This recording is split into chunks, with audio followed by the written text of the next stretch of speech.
Hi friends, कैसे हैं आप लोग। होप कि बहुत अच्छे होंगे। बारिश का आनंद अब उठा रहे होंगे। मौसम तो बदलते रहता है, तो आप लोग ज़्यादा से ज़्यादा, मैं फिर से दोहराना चाहूँगा, जैसा मैं पूर्व में बताता आया हूँ कि ज़्यादा से ज़्यादा गर्म पानी पिएं, खूब अच्छे से रहें, घर में रहें, स्वस्थ रहें। और स्टूडेंट्स सब के लिए तो गोल्डन चांस है, ज़्यादा से ज़्यादा सेट सॉल्व करें। Practice makes a man perfect. तो आइए दोस्तों, आज हम लोग महान मराठा साम्राज्य शिवाजी के बारे में बात करें। जी हाँ, शिवाजी के बारे में बहुत महत्वपूर्ण बात सब मैं कोशिश है मेरी कि बताऊं आपको, जो एग्जामिनेशंस में आएंगे, आपको टू द पॉइंट आएंगे, कैसा सवाल बनता है। क्योंकि मॉडर्न हिस्ट्री का बहुत सारा एस्पेक्ट्स है जो बहुत ही ज़्यादा सवाल कवर करता है, तो उन सारे एस्पेक्ट्स को देखना जरूरी है। तो आइए हम लोग शुरू करते हैं महान मराठा शिवाजी भोसले के बारे में। और शिवाजी भोसले मराठी में कहा जाता है इनको, और यह मुगल साम्राज्य के शक्तिशाली, आप बोल सकते हैं कि मुगल साम्राज्य के सबसे शक्तिशाली शासक औरंगजेब के काल में अब अपना स्वतंत्र मराठा साम्राज्य स्थापित किए। नॉट अ चाइल्ड टास्क, ये बहुत ही बड़ी उपलब्धि है। और शायद ऐसी उपलब्धि बहुत जल्दी इतिहास में भी देखने को नहीं मिलती है। तो ये शिवाजी की अद्वितीय उपलब्धि है, और इनके इस उपलब्धि को कमतर नहीं आंका जा सकता है। तो शिवाजी, अब उनको द ग्रेट मराठा, और अब उनको द ग्रेट मराठा बैरियर भी कहा जाता था। और शिवाजी भोसले का जन्म हुआ था 1627 से 1630, ये दो तिथि में से कोई एक तिथि याद रखे। इन अब एग्जामिनेशंस में सवाल आते हैं तो इन्हीं दो में से कोई एक ही तिथि आएगा। तो 1627 से 1630 के बीच इनका जन्म हुआ शिवनेर के दुर्ग में, और इनकी मृत्यु हुई 3 अप्रैल 1680 को। जी हाँ, 3 अप्रैल 1680 को, मात्र 52 साल की एज में। और इनके मृत्यु का कॉज बताया जाता है कि डायरिया और फीवर था। और आदिल शाही जो तत्काल बीजापुर सल्तनत में शासन जो करते थे, तो ये जो है आदिल शाही शक्तियों के विरुद्ध में जो संघर्ष किए, कौन? शिवाजी ने। और ये रायगढ़ में स्वतंत्रता पूर्व के छत्रपति की उपाधि धारण किए थे। और इनके पिताजी थे शाहजी और माँ थी जीजाबाई। और इनके प्रारंभिक जीवन पे, शिवाजी के प्रारंभिक जीवन पे इनकी माँ का बहुत ही प्रभाव पड़ा। इनकी माँ बहुत ही धार्मिक किस्म की महिला थी, जीजाबाई। और शिवाजी बचपन से रामायण और महाभारत की कथाएं सुन सुनकर जो बड़े हुए, और एक हिंदू राष्ट्र की स्थापना का स्वप्न देखा करते थे। शिवाजी के पिताजी जो हैं मराठी जनरल थे, और यह कभी आदिल शाही, कभी कुतुब शाही, कभी निजाम शाही, अकॉर्डिंग टू सिचुएशंस अब अपना काम करते रहे। और शिवाजी ने प्रारंभिक हिंदू शास्त्र के अनुसार अपने राज्यों का संचालन किया।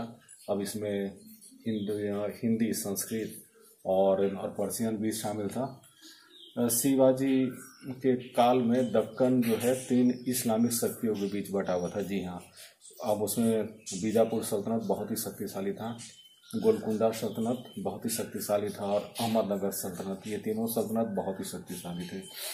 और लेकिन समय अनुसार जो है शिवाजी के पिताजी शाहजी भोसले जो थे, अब अपनी छोटी सेना हमेशा मौजूद रखते थे। हमेशा मौजूद रखते थे कहाँ? राजधानी में। और दोस्तों, एक बात और शिवाजी के बारे में मैं बता देना चाहता हूँ कि इनकी प्रारंभिक शिक्षा दीक्षा में बहुत ही अच्छे ढंग से हुई। और यह जो है क्या करते थे कि मावत प्रदेश, जी हाँ, मावत प्रदेश दक्षिण के राज का प्रदेश था। अब अपने साथ ही अब बाजी प्रभु देशपांडे, सूर्याजी देशपांडे के साथ सारे पहाड़ी प्रदेश को देखने निकल पड़ते थे। तो ये सारे पहाड़ी प्रदेश को जब देखने निकल पड़ते थे, तो अब इससे क्या फ़ायदा हुआ कि इनको उस एरिया के बारे में पर्याप्त जानकारी हो न गया। शिवाजी ने अपने अब अपने शहादल मतलब अपने जो लोग थे उनके सहयोगी, अब अपने सहयोगियों के साथ जिसमें बहुत ही अच्छे सहयोगी थे, मैंने पूर्व में जिक्र किया था। अब उनका नाम था बाजी प्रभु देशपांडे। आगे चलकर बहुत ही काम किए शिवाजी के साथ। और 1645 में शिवाजी की शादी 1645 में साईं बाई नीलांबर के साथ हुआ। मात्र 15 वर्ष की आयु में शिवाजी की शादी हुई, जो उच्च कुल की कन्या थी। साईं बाई नीलांबर, याद रखिएगा, साईं बाई हुआ। जो नीवालकर एक समुदाय जो मराठों का जो उच्च कुल का है, वहीं पे अब इनकी शादी हुई। और हिंदू स्वराज राज का स्थापना करने का सपना शिवाजी देखा करते थे, कि हिंदू ढंग से स्थापित राज। और शिवाजी जो है जावली प्रदेश को कब्जा किया था। और 1657 में बीजापुर सुल्तान आदिल शाह ने अफजल शाह को 1657 में बीजापुर सुल्तान ने अफजल आदिल शाह या अफजल खान के नाम से फेमस है, शिवाजी को गिरफ्तार करने के लिए भेजा। कई महीनों का युद्ध चलता रहा शिवाजी और अफजल खां के साथ, लेकिन आगे चलकर युद्ध का कोई निर्णय न निकलता देख अफजल खां ने शिवाजी को अब अपने कैंप में बुलाया कि आइए हम और आप मीटिंग करते हैं। फलस्वरूप शिवाजी जो है कैंप जो पहुंचे, और 10 नवंबर 1659 को जो है अफजल खान ने गले मिलने के बहाने शिवाजी के पेट में डैगर यानी चाकू, एक लंबा चाकू होता है, चाकू से जान लेना चाहा, लेकिन शिवाजी ने बगनखा टाइगर क्लॉ से अफजल खान का पेट फाड़ डाला। जी हाँ दोस्तों, उस समय शिवाजी की ऐसी सशक्त जो टैक्टिक्स थी जिसके बारे में कोई सोच भी नहीं सकता था। और शिवाजी ने गुरिल्ला वार पद्धति, आजकल जो माओवादी जो अपनाते हैं, या जो अमेरिका वियतनाम युद्ध में वियतनामी के छापेमार ने जो युद्ध पद्धति अपनाई थी, वही गुरिल्ला पद्धति के जनक शिवाजी को माना जाता है।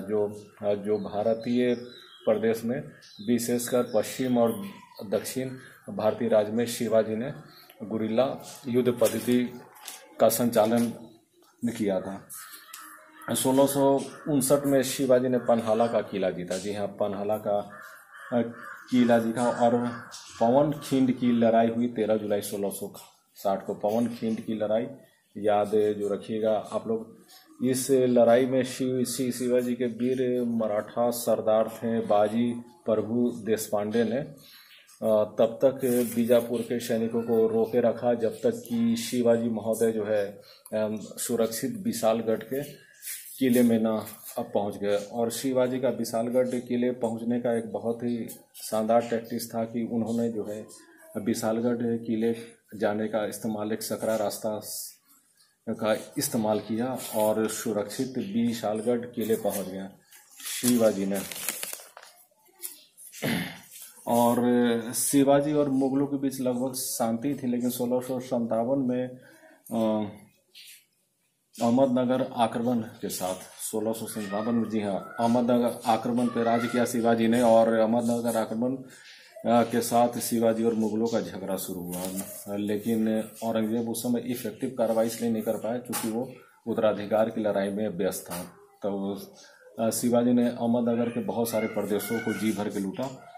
और जब औरंगजेब उत्तराधिकार की लड़ाई से फुर्सत पाया तो अब उसने शाइस्ता खां को भेज दिया। और शाइस्ता खां ने क्या किया कि आया और सफलतापूर्वक पुणे पे कब्जा किया और शिवाजी के लाल महल में रुका। और शिवाजी वहाँ से निकल गया, लेकिन शाइस्ता खां बेफिक्र हो गया। तभी अचानक से आधी रात को शिवाजी ने पुणे कैंप पे आक्रमण किया और शाइस्ता खां की 3 उंगली काट डाली। जी हाँ दोस्तों, ये विश्व प्रसिद्ध कथन है। और बहुत सारे, ये एक बहुत ही बहादुरी भरा मिलिट्री कैंपेन था शिवाजी का, जो आज भी अनुकरणीय है। तो शाइस्ता खां रातों रात भाग खड़ा हुआ, फलस्वरूप अंग्रेज जो है गुस्सा कर शाइस्ता खां के हार से गुस्सा कर उसे बंगाल भेज दिया, बंगाल का गवर्नर बनाकर भेज दिया। और शाइस्ता खां जो था वो औरंगजेब का मामा था। जी हाँ, औरंगजेब का मामा था। 1663 में शिवाजी ने अटैक किया था शाइस्ता खां को। मैंने तिथि जो बता दिया 1663 में। और 1664 में, जी हाँ दोस्तों, 1664 में सूरत की लूट हुई। विश्व प्रसिद्ध सूरत की लूट हुई, जिसे शिवाजी ने जी भर के लूटा। जी हाँ, सूरत को। फिर 1665 में राजा जयसिंह और शिवाजी के बीच पुरंदर की संधि हुई। जी हाँ दोस्तों, पुरंदर की संधि हुई सन 1665 में राजा जयसिंह और शिवाजी के बीच। ये याद रखिएगा, अब इसमें शिवाजी को जो अब अपने 33 किलो में से लगभग 23 किले मुगलों को देना पड़ गया। युद्ध हर जाने के रूप में शिवाजी को करीब उस समय 4 लाख, उस समय, जी हाँ दोस्तों, उस समय करीब 4 लाख स्वर्ण मुद्राएं देना पड़ा। याद रखिएगा 4 लाख, क्योंकि पुरंदर की संधि से अक्सर सवाल आते हैं। तो और जिसमें 12 किले स्वयं शिवाजी ने अब अपने पास रखे। और शिवाजी जो है करीब 5000 घुड़सवारों के साथ अब अपने पुत्र संभाजी को जो है मुगलों की सेना के साथ लड़ाई में भेजा। दक्कन जो प्रदेश का लड़ाई था। सन 1666 में जो है औरंगजेब ने शिवाजी को आगरा मिलने के लिए बुलवाया। और औरंगजेब जो है शिवाजी को वीरता से बहुत प्रभावित था और वो शिवाजी को अफगानिस्तान नॉर्थ फ्रंटियर जीतने के लिए भेजना चाहता था। लेकिन दरबार में पहुंचने के बाद शिवाजी को उचित सम्मान नहीं मिला। शिवाजी ने इसका विरोध किया। फलस्वरूप जो है औरंगजेब ने शिवाजी को हाउस अरेस्ट कर लिया। जी हाँ, और फौलाद खां को अब उसका रक्षक नियुक्त किया। औरंगजेब के दरबार में विचार विमर्श चल ही रहा था कि शिवाजी के साथ क्या किया जाए, उसे मार दिया जाए कि मनसबदार बना दिया जाए। तो शिवाजी को इसका भनक लग गया और उन्होंने क्या किया कि वहाँ से भागने की योजना बनाई और फलों की टोकरी में छिपकर शिवाजी अपने 9 वर्षीय पुत्र संभाजी के साथ आगरा के किले से निकल गए। आज तक यह कौतूहल का विषय है और आज तक कोई समझ नहीं पाया कि शिवाजी कैसे जो निकले। लेकिन ऐसा शक था कि स्वीट्स और बास्केट्स वगैरह जो आया था, अब उसी में बैठकर शिवाजी स्केप किए थे, मतलब निकल गए थे आगरा के किले से। जी हाँ दोस्तों, और 1666 से 1668 के बीच औरंगजेब और शिवाजी के बीच राजा जयसिंह ने संधि करवा दी और दोनों के बीच शांति रहा। और औरंगजेब ने शिवाजी को राजा की उपाधि दी। जी हाँ, और उनके पुत्र संभाजी को जो है 5000 घुड़सवार और मनसबदारी प्रदान किया। और अब बीजापुर पे आक्रमण की छूट दी, क्योंकि औरंगजेब भी जो है बीजापुर पर नियंत्रण जो करना चाहता था, वहाँ के आदिल शाही वंश पे नियंत्रित करना चाहता था। 1670 के आसपास में औरंगजेब जब अफगानिस्तान की लड़ाई में व्यस्त हुआ तो शिवाजी ने अहमदनगर को फील्ड जो लूटा। और 1674 में शिवाजी ने आगे चलकर रायगढ़ नामक प्रदेश में अपना राजाभिषेक जो किया। जी हाँ दोस्तों, रायगढ़ जो आज बहुत जो फेमस है। और एक गंगा भट्ट नामक वाराणसी के जो पंडित जी थे, जी हाँ, गंगा भट्ट ने आकर शिवाजी का राजाभिषेक किया हिंदू रीति से। गंगा भट्ट याद रखिएगा, क्योंकि कभी कभी क्वेश्चन आता है कि शिवाजी का राज्याभिषेक किस पंडित ने कराया, तो गंगा भट्ट ने। और 6 जून 1674 को नए छत्रपति कंसेप्ट यानी वंश की जो शुरुआत हुई 6 जून 1674 को। और शिवाजी ने छत्रपति की उपाधि लेने के बाद खानदेश बीजापुर के पोंडा 1677 में जिंजी का किला जीता और गोलकुंडा के साथ संधि की। 3 से 5 अप्रैल 1600 80 के बीच शिवाजी की दुखद जो मृत्यु हो गई मात्र 52 साल के उम्र में। हालांकि अब उनकी मृत्यु की एज था नहीं, और 21 अप्रैल 1680 को शिवाजी के 10 वर्षीय पुत्र राजा राम को जो है रायगढ़ के छत्रपति के गद्दी पे बैठाया गया। जी हाँ, राजा राम को। आगे चलकर शिवाजी की मृत्यु के बाद औरंगजेब जो आक्रमण करके पूरे मराठा साम्राज्य को तहस नहस कर देना चाहता था, उसे ध्वस्त कर देना चाहता था, लेकिन औरंगजेब की मंशा पूरी नहीं हुई। फलस्वरूप उसने गुस्सा कर 1689 में राजा राम को कब्जा किया और बहुत ही निर्दयतापूर्वक राजा राम का हत्या कर दिया। जी हाँ दोस्तों, ब्रूचुअली मर्डर्ड बाय राजा राम। और राजा राम की पत्नी ताराबाई थी, तो ताराबाई को औरंगजेब जो है कब्जा कर लिया, और आगे चलकर शिवाजी के ग्रैंडसन साहू जी को भी जो कब्जा किया। लेकिन 1707 में ताराबाई और साहू जी को मुगल कैद से छोड़ दिया गया जब औरंगजेब की मृत्यु हुई, और आगे चलकर साहू जी ने 1707 से लेकर 1749 तक छत्रपति के रूप में राज किया, और उनके प्रभु सेना नायक थे बालाजी विश्वनाथ, जो आगे चलकर मराठा के उत्थान में मील का जो पत्थर साबित हुए। और मराठा साम्राज्य जो है आपको तमिलनाडु से लेकर पूरा अफगानिस्तान तक जो मराठा राज की सीमा जो विस्तार हो गई थी, बहुत ही विस्तृत प्रदेश में था। लेकिन मराठा शक्ति को जबरदस्त धक्का लगा, आप बोल सकते हैं 1761 में पानीपत की लड़ाई में। जी हाँ, जो अहमद शाह अब्दाली और मराठों के बीच हुई थी, the battle of Panipat, third battle of Panipat, और इसने मराठा की शाख को बहुत धक्का पहुंचाया। फलस्वरूप मराठा जो है 3 या 4 शक्ति में विभक्त हो गए। तो मराठा के संबंध में तो और बताऊंगा, लेकिन मुगल काल के बीच में शिवाजी का उत्थान हुआ था, तो ये मुगल और मराठा संबंध पे मैंने एक प्रकाश डालने का प्रयास किया दोस्तों। तो होप कि मेरा प्रयास आपको पसंद आया होगा, और आप लोगों का कोई सवाल हो तो मुझसे डिस्क्रिप्शंस में पूछें। मैं कुछ वस्तुनिष्ठ प्रश्न भी आप लोगों के लिए शीघ्र ही डालूंगा, क्योंकि एक मेरे मित्र ने मुझे राय दिया था कि आप ऑब्जेक्टिव भी मेन कुछ जो डाल दें, और शिवाजी से संबंधित महत्वपूर्ण प्रश्नों को जो बताएं। तो दोस्तों, आज का वीडियो मैं यही समाप्त करता हूं। आपकी सफलता की शुभकामनाओं के साथ मैं अपना पुनीत कर्तव्य समझता हूं कि मैं भी आपकी सफलता में एक छोटा सा योगदान ही दे सकूं। तो इसी पुनीत उद्देश्य के साथ मैं आज का वीडियो समाप्त करता हूं।